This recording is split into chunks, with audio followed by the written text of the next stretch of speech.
Right. Well, so then why not continue the abstraction and say, look, what we're really trying to avoid here is hell. Oh, yeah. What we're really trying to move towards is heaven. Yeah, but as soon as you do that, you're in a religious landscape. No, but my name for hell is... It's very interesting because, like, you and I were talking about this at dinner. We were talking about this at dinner and how the overlap or lack of overlap between our audiences. And so, like, I just heard from your audience there, and you might have heard from the odd convert. But what's amazing to me is, so, like, I have to do some work to figure out what point they think you made. Because wait a second. Wait, no, hold on. No. I said if you're going to produce a fiction. It's getting hot in here. Oh, this is good. This is good.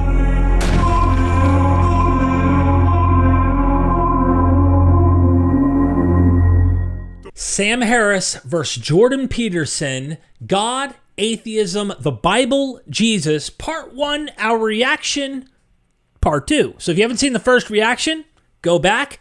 We're coming up and continuing where we left off.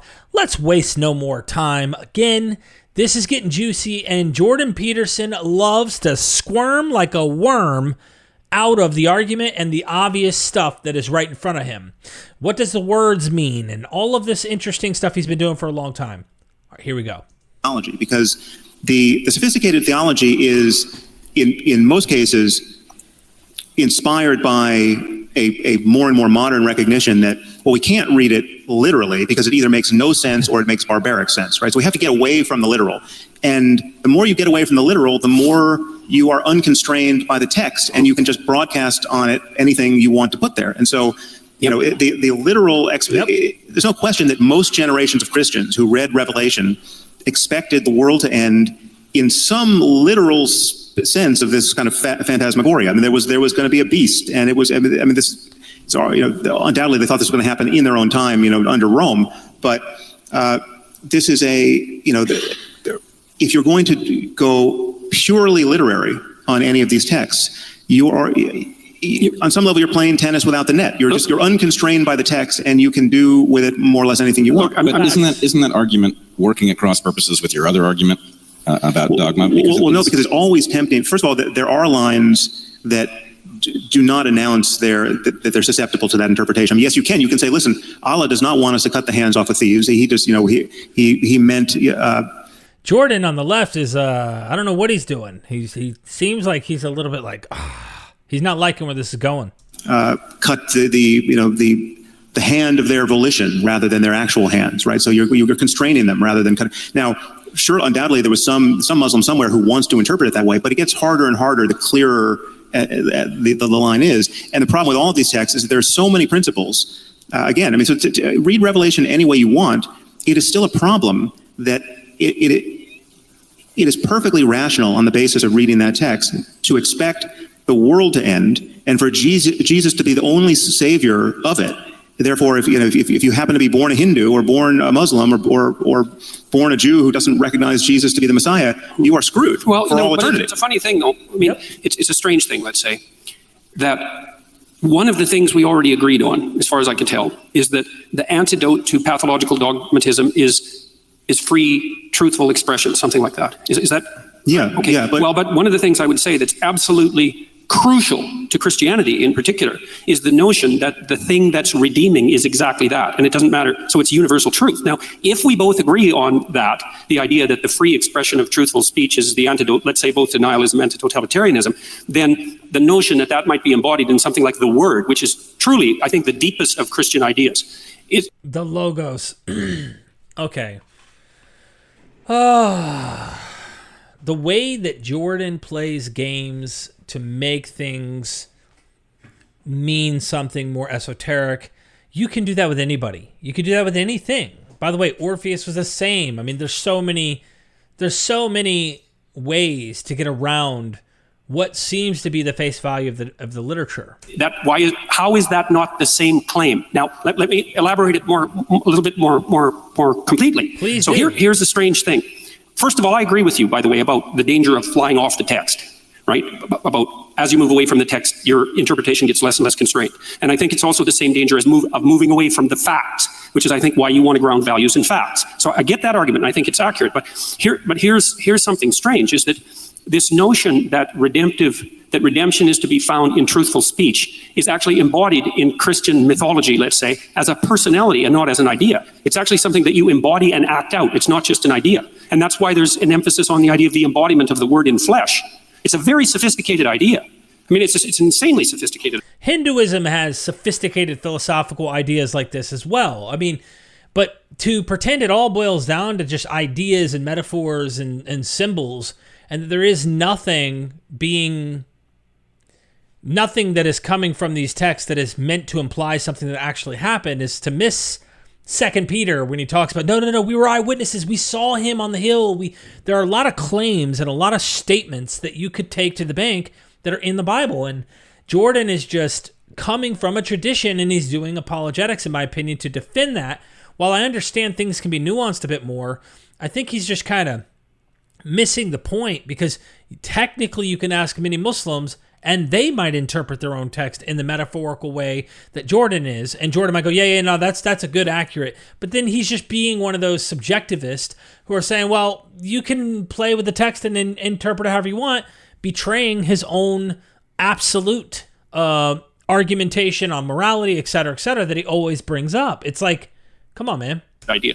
So, and there's one more thing. Okay, so look, you've made the case, and I hope we can really get to this, because this is the really tough part of our discussion, I think, is that you want to ground the world of values in something that's true.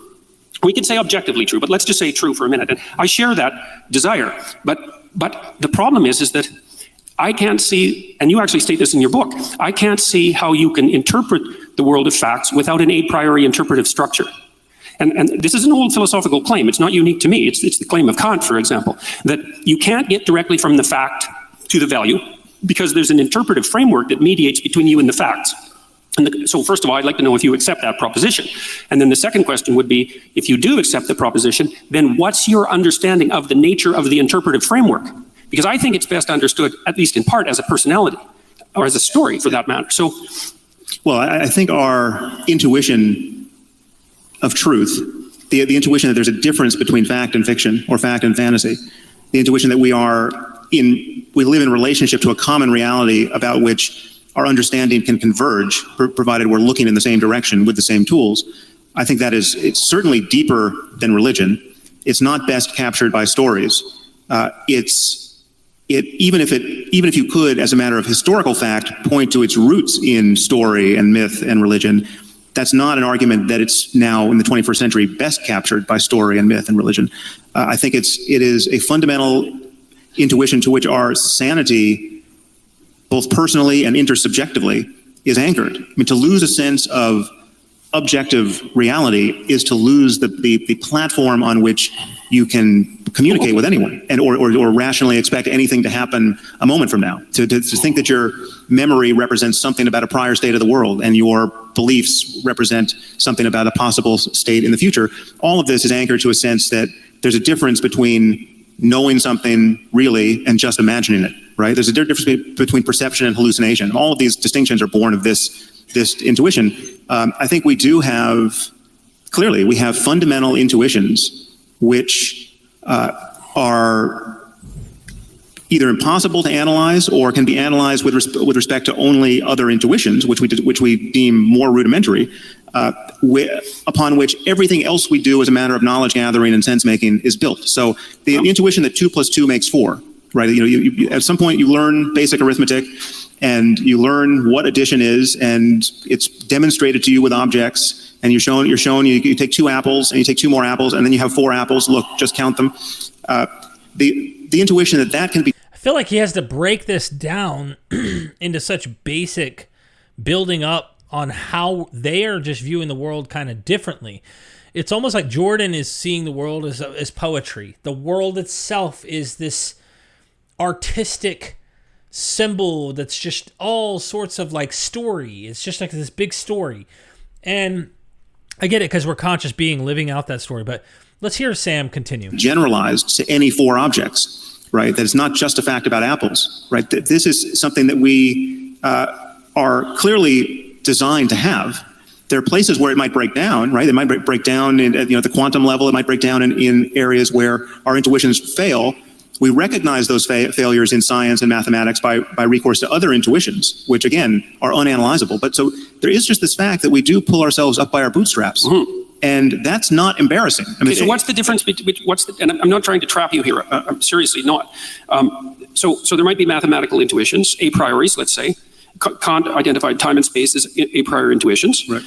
But I think there's a third category of a priori intuitions that are in fact stories, or they're personalities or stories. So let me give you an example. So I'm going to do a quick rereading of the moral landscape. So because, see, you talk about G.E. Moore's argument of infinite regress. If you claim that something's good and you equate it with something, you can also ask infinitely why the thing you're equating it with is good. Now, it seems to me that the way that you step out of that argument, and correct me if I'm wrong here, is you tell a story. I'm not trying to be smart about that. You tell two stories. You tell a story about someone who has an absolutely terrible life. They're in a jungle where nature is trying to kill them all the time. And while they're trying to be killed by nature, while nature is trying to kill them all the time, horrible barbaric thugs are making their life miserable in every possible way. Okay, so that's one pole, let's say.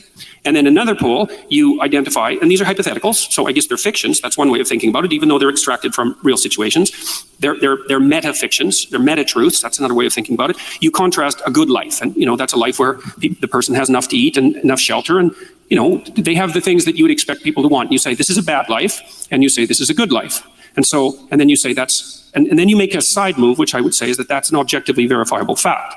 I would say, I don't think it is an objectively verifiable fact. I think it's a fundamental moral claim. And I think that's where you put your stake in the ground. And I would say, when I read that, I thought, well, if you take your jungle story, which you've extracted from a bunch of horrors and compiled, and you take your positive story, which you've extracted from a bunch of horrors or a bunch of quasi-utopias, let's say, and compiled, you're 2/3 of the way to a landscape of hell and heaven. Right. Well, so then why not continue the abstraction and say, look, what we're really trying to avoid here is hell. Oh, yeah. What we're really trying to move towards is heaven. Yeah, but as soon as you do that, you're in a religious landscape. No, but my name for hell is... This, I want to hear Sam. Too bad they're already applauding right now, because it's like life sucks sometimes and life's good sometimes. Therefore, we go beyond that to the immaterial, the immeasurable, unobservable area of an underworld where fire and flames and supposed reward or punishment is supposed to take place in the afterlife. Like, a lot of people applauding literally go, yeah, heaven and hell's real. And it's like, sounds like you're talking about meta ideas still and giving this kind of hope, even though it's fictive. Sam's definitely not going to see eye to eye on that, but I'm curious to know like what Sam's response is. So I'm going to back it up just a smidge. There we go. Right. Well, so then why not continue the abstraction and say, look, what we're really trying to avoid here is hell. Oh, yeah. What we're really trying to move towards is heaven. Yeah, but as soon as you do that, you're in a religious landscape. No, but my name for hell is... It's very interesting because, like, you and I were talking about this at dinner.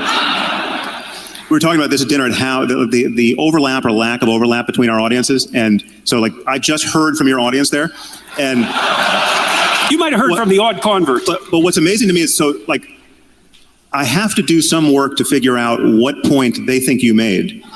Because wait a second. Wait, no, hold on. No. I said if you're going to produce a fiction. It's getting hot in here. Oh, this is good. Why not go right to the end? Okay, because so you did produce a fiction. You can tell stories by way of communicating certain ideas. I mean, that's obviously. I'm not saying stories aren't incredibly powerful and useful and inevitable, right? So, like, we use. Wait, I think you are. You might not be saying that they're not inevitable, but you are debating their utility and power because you said that you don't need the story as an intermediate. Now we have a few doors open here, which I think we should extract the most out of these areas that we've touched and not run on to something else. So I think there's. To talk about the utility of story, right, which is obviously a fact about the world and about human psychology that you're reading a lot into and more into than I'm reading, right? And the people we just heard from love that you... Well, maybe I'm reading more into it than you are. I'm not sure about that. But you talk a lot about the primacy of stories. Yeah, I think there is importance here. Keep in mind, stories are powerful, But Jordan can make a chicken shit into chicken salad. Literally, he can make a story that literally has let's say Jethro's, is it Jethro? He goes to sacrifice his own daughter. He says, the first thing that comes through this door, I will sacrifice to you, O Lord, if you help us win these wars. And sure enough, this is Agamemnon with Iphigenia. This is Abraham and Isaac, so to speak, but more along the lines of the Iphigenia story.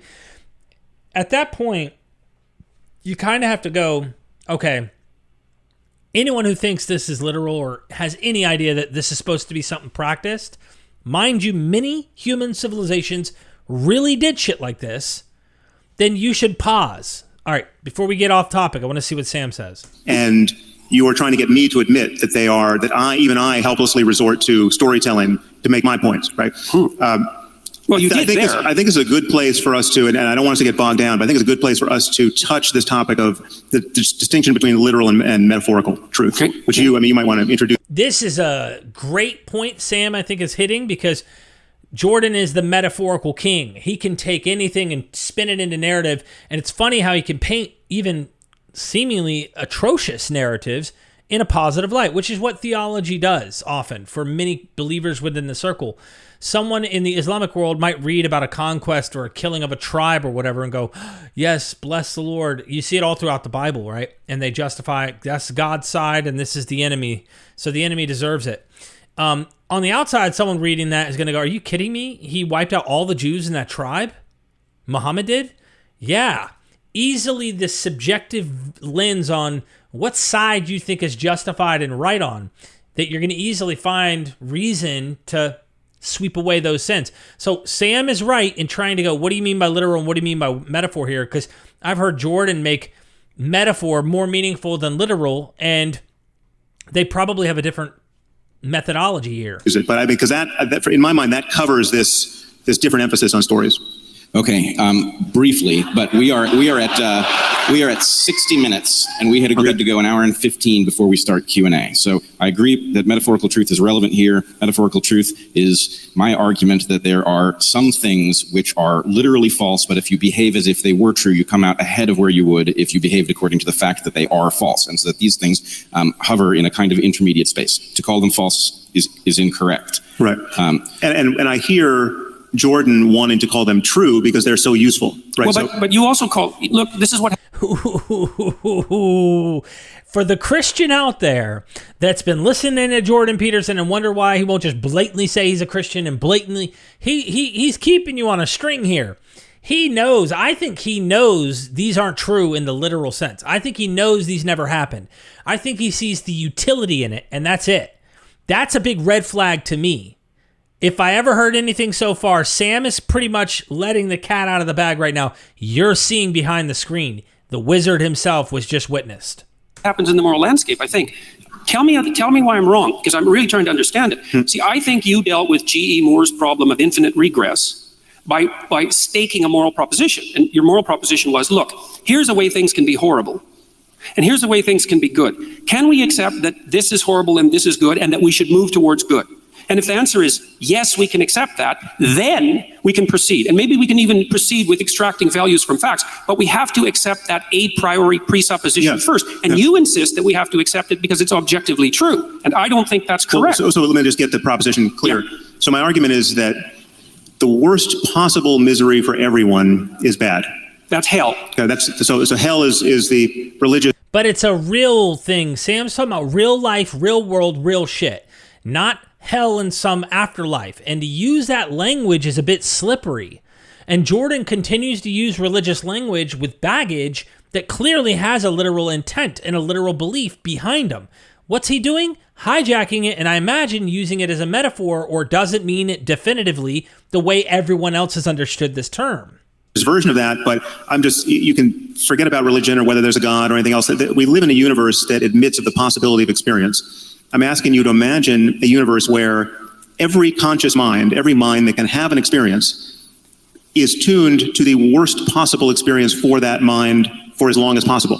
So there's no silver lining, there are no lessons learned. Everything that can suffer suffers as much as it possibly can for as long as it can.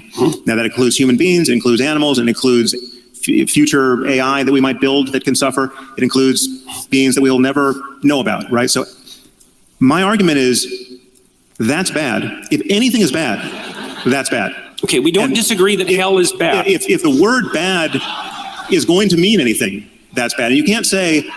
That's fine, but it's not a factual claim. No, it is. It's a claim about... So I would argue to you, and again, it's hard to impart this intuition if someone doesn't share it, but if someone doesn't share this intuition, I have no way of interpreting any other word that comes out of their mouth after they admit they don't share this. So just imagine someone saying... But even that doesn't make it a factual claim. No, so again... So you guys are going to get stuck here, and I think you're going to...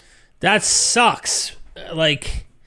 If that's not a factual claim and that there's not any fact behind what he just said, anything goes. Again, like, how would it not be? I mean, at the end of the day, I just think, I don't know. It's an odd thing that Jordan's pushing back on this, and he's always about that absolutism. Yeah. No, again, give us 1 more minute. Okay, one more minute, because I don't think we'll get stuck here. Every claim we make about anything, at a certain point, if you trace all the tools we're using down to, turtles all the way down to something that we can't explain and justify, right? This is true of physics, it's true of mathematics. I just said it was true of arithmetic. Good old proved is true of arithmetic. I mean, we have intuitions of truth that can't be cashed out by recourse to the system itself. And it's true morally, I would argue, in this sense, that yes, the worst possible misery for everyone is bad. And if you're going to say, well, okay, who knows? Maybe it's good. What does bad mean? What bad means that... Again, you guys are going to get stuck. Let me... It's okay. What does bad mean? Hold on. I really think that we're going to go down a rabbit hole here. And it's okay. This is a crucial issue. It's an absolutely crucial issue. This is why you get stuck. All right, so we have a mutiny here. We're at war with our moderator. Yes. Give us 2 more minutes because it is crucial. Okay. Well, so let me. I mean, honestly. By the way, I have a prediction that in 2 minutes we won't be any farther than we are now. Okay, let's bet. I'll bet you $1. You're literally playing devil's advocate here because you don't believe that hell might be good. No, right? of course not. Okay, I didn't say that for a second. So you're willing, I agree that it's bad by definition. I would argue that anything if you're going to use the word bad and good, or better and worse, or make any value judgment about anything, it will implicit in those judgments will be an acknowledgement, whether you're going to acknowledge it or not when I put the question to you, that the worst possible misery for everyone is bad. You can't use the word bad unless you're going to acknowledge I'm not disagreeing in the least about that. Okay, not a bit. So it's built into your good and bad with respect to every other situation in life. Fine. If you're going home tomorrow and a bus drives by and cuts your hand off, and you say, well, that was bad. It only makes sense with reference to this underlying claim. Well, it would be worse if the other hand got cut off too, and everyone's hand got cut off. You're beating a dead horse here, man. I agree with you. So I'm saying that everyone assumes this, whether they claim to or not. So again, if that isn't bad, and you're saying that's not a fact, though, the what is at this point? I don't know any other way to point out everyone intuits this same experience. I don't know people who get their arms cut off in tragic accidents and call it good. It seems that everyone seems to be on the same page about this experience. Where it gets very interesting and how this gets nuanced is certain people who are delusionally within a particular experience in group, or even some who believe they're on a righteous path to defeat the enemy might decapitate their enemy and call it good. But the people experiencing it will say that's not good. And then if you say, well, now we're going to decapitate some of your people, they're not going to think that's good. So notice how quick good and evil can easily be switched up. It's a very easy way of trying to get someone to see. Was Alexander the Great's conquest across the world good? Ask the Macedonians, they say yeah. Ask the Persians, hell no. And in each way, you can get them to see, if you flip it back onto them, why it would be bad for them. It's a very complex matter. Okay. So to say, and this is how I bring G.E. Moore's argument to end. Yeah, right. He says his argument depends on it being intelligible at that point to say, well, is that really bad? Is it really bad? Okay, well, what would really bad be if the worst possible misery for everyone didn't get you there, right? There's no other space to occupy. I'm also not disputing the utility of your move to bring G.E. Moore's infinite regress to an end. I'm disputing something very specific. I'm disputing the issue that that's a factual claim. That's all. Well, hell is bad. We should avoid it. It brings Moore's infinite regress to an end. All of that. I agree. It's deeper than a factual claim. It's just a claim about it's a claim that is required to make any value judgment intelligible. Right. Any value judgment. So, yes. so it's not an arithmetical claim. So an arithmetical claim about addition in this case is now you're making my point for me. You could say the same thing. You could say, when I say 2 + 2 makes 4, you could say, but is that a factual claim? And there's some way of jiggering the way you talk about facts with respect to mathematics, where I can say, well, it's not a factual claim, but it's an arithmetical claim. It's a mathematical claim. Well, I'm also not trying to. I just don't see a need to balkanize our claims in this way. Yep, fine. What I'm trying to do is what I'm really trying to do. We need the problem I have with your argument, and this isn't. I don't mean that you're wrong. I see what you're doing, and I see why you're doing it, and it's, as far as I can tell, it's laudable. But the problem is that, as far as I can tell, there's problems it doesn't solve, and there's other problems it leaves unaddressed that don't have to be unsolved or unaddressed. And so one of the problems is this problem of the intermediary interpretive structure. And you already said we need intuitions to guide our interrelationship with facts, because we've already agreed on that. So the question is, what are the nature of these intuitions? And I'm saying some of those intuitions take the place of stories, take the form of stories, but even more than that. So I'm going to go after the hell thing again, okay? Because you said, well, it's bad, and you made sure that I also agreed with that, which I do. I agree with that. And then it's a point of profound agreement between you and I. Like, I've spent my entire life trying to understand why people did the worst things they could possibly imagine in the service of their dogmatic beliefs. And so I think that that's not good, seriously. And I'm no fan of moral relativism. So we're on the same page there. Now, but what I noticed in when you wrote The Moral Landscape is you tell it, and I'm not trying to trap you. You tell a story about, it looks to me like it's a story about heaven versus hell, essentially. Let me use that language momentarily. But it's also a story about good versus evil. And this is why. It's because the question is, what's bad about hell? Now, you say the suffering. It's like, fair enough, man. True enough, but not true enough. So in Dante's vision, what's also bad about hell? In addition to the suffering, the actions that put you there, the malevolence that generates it. Okay, but that's part of the suffering. So no, it's not. No, it's not. It's not the same as the suffering. It's not the having your hand cut off. It's the pleasure that's derived by the person who cut it off. That is a different thing. That's more. But that's part of my picture. Well, but wait, it's important. The distinction. Ah, man. You know how many times I would relapse back in the day and use drugs? And people go, man, you're hurting other people, and it's true, but they don't realize how much you're hurting yourself, even through the pleasure that you're going through doing it. This gets in like the damn weeds. I don't know if Jordan wanted to do this and he intentionally meant to do this or what, but it's just odd how these are gotchas or these are wins, and the applause coming in is just weird to me, hearing that, unless they're just, yeah, our team, good Christian side. I don't think they saw that he's clearly using hell in a completely different way. The distinction is important. For example, Jordan, my picture of the moral landscape includes all of this. It includes everything that, and this is why I don't readily answer to the name of utilitarian or consequentialist, because the way those views tend to be taught, they tend to take as in the tally of consequences, you leave out the psychological implications of being the sort of person who would have sought those consequences or behaved that way, right? So I would grant you, and I'm explicit about this whenever I talk about this, that part of the picture of any consequentialist discussion of well-being is everything about the human mind and social relationships and societies born of all the individuals living together, everything there that leads to different states of consciousness. So it's like you having negative intentions towards other people that produce certain negative actions in the world. Those intentions themselves are part of the consequential picture. Those intentions themselves close the door to certain kinds of positive mental states that you don't have. Let's say you don't have compassion because you wake up every morning just trying to figure out how to manipulate people. Well, not being able to feel compassion for other people is a bad thing for many reasons we could adduce.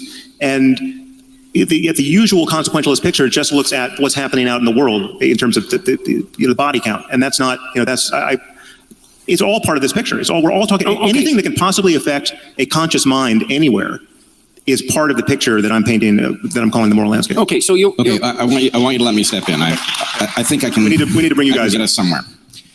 All right, I'm going to start with you, Sam. Okay. Let's swap out the idea of metaphorical truth for something a little harder-headed. Heuristics. Right? We have heuristics. We use them to perceive the world. They're often highly reliable.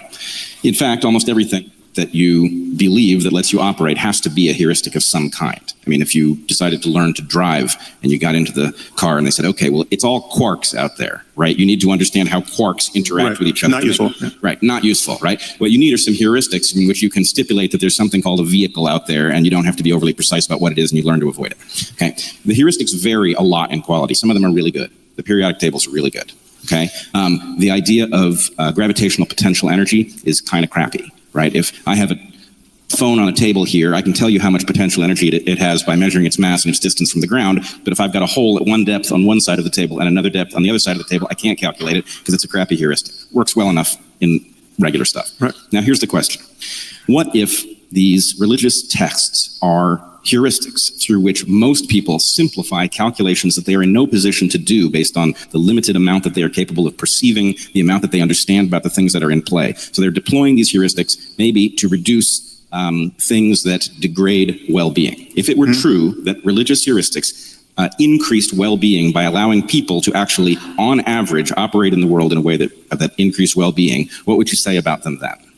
Well, I would worry much less about them, obviously. I mean, and that's why I don't treat all religions equally. I mean, the religions I literally never think about because I'm not seeing the daily casualties of those belief systems. So, but you say that as people get away from fundamental versions of these things, and I'm not advocating for fundamentalism here, but you say yourself, as people get away from the fundamental versions of these things tend to go haywire. And so, in essence, what you're saying is that as people tend to go haywire in what sense? Oh, I thought I was interpreting multiplicity of interpretations. Right. Well, yeah, but so people are in search of better heuristics. I think the pressure is some of these heuristics are obviously so bad that there's civilizational pressure to find better interpretations. But you said that the fundamentalists have an advantage. Yeah. What is that advantage? Because if you just go back to the text and say, listen, I want to understand what these words mean, right? You get at the first pass the quote literal interpretation, right? And you're not bringing any armamentarium you've got from the outside, from other parts of culture. Again, apply this to Mein Kampf and find the wisdom here, Jordan. Find all the beauty in this text. I'd love for you to apply this, what you're talking about, to that piece of literature. Or Aleister Crowley's work on Satan. Find all the positive, beautiful stuff there. Go reinterpret those materials. You probably won't. You aren't biased toward the tradition and likely not going to grant the good that comes out of that material, right? Or is it just not good material, specifically Mein Kampf? So why is this not obvious? To parse the text, you're just trying to, if it's in English and you speak English, you're just trying to decode the words, right? And when it says, if the girl's not a virgin on her wedding night, take her to her father's doorstep and stone her to death, that you know what stone means, you know what girl means, you know what father means, and you're 90% there to an obvious atrocity. I get the horror of it, and we'll get to that in a second here. But the basic point, I can hear Jordan coming in. Well, you don't know what girl or stone or father or door or death means. Is to say that the fundamentalists have an advantage is to acknowledge something functional about those stories, which I'm claiming are going to be some kind of evolutionary heuristic for living a life. Doesn't make them defensible. They have an advantage. It's not an advantage that. It's an advantage. It's a mimetic advantage. It's an advantage. ISIS has the advantage when the people who share their interpretation of Islam. It's why someone like Anwar al-Awlaki could make YouTube videos that so many people found compelling. It's because it's totally straightforward. It's like the advantage is, listen, there's a lot of people spending a lot of time lying to you about what these books mean and what the prophet and how he lived, right? You know in your heart that my interpretation of this is correct. You just read the words, right? And there's a strength in that. There's an honesty in that. It's easier to fall into the arms of what the text seems to be so easily interpretable as. The text says something. It's pretty obvious that interpretation is easier to square with the ancient material rather than buttering it up and fluffing it to make it pretty. It's clear when it says sacrifice a goat, goat means goat, right? Like you don't have to do something else to make goat mean having nothing to do with goat, right? And so it's an asymmetric war of if you're going to try to make your dogmas more and more palatable by importing stuff that clearly was never even in the worldview of anyone who birthed these religions, you're not doing that because you want to live even more by God's word. No, you found some of God's words unacceptable, right? And every fundamentalist can sniff that out, and they're right to sniff it out, because in fact, it is in fact the motivation. Okay, good. So I think we got a tenuous kind of agreement that there might be some kind of utility, that utility might be morally questionable sometimes, but that there is some reason that people would resort to a fundamental, simple interpretation, because as they depart from that interpretation, things get more difficult and it creates some kind of disadvantage. Well, part of the problem with that would be that as you move away from the text, you fractionate the moral belief system and you end up with a nihilistic situation. So as you move away from dogmatism, you move towards the parallel danger, which is moral relativism and nihilism. And So again, we're back to the very beginning of this discussion of the extremes.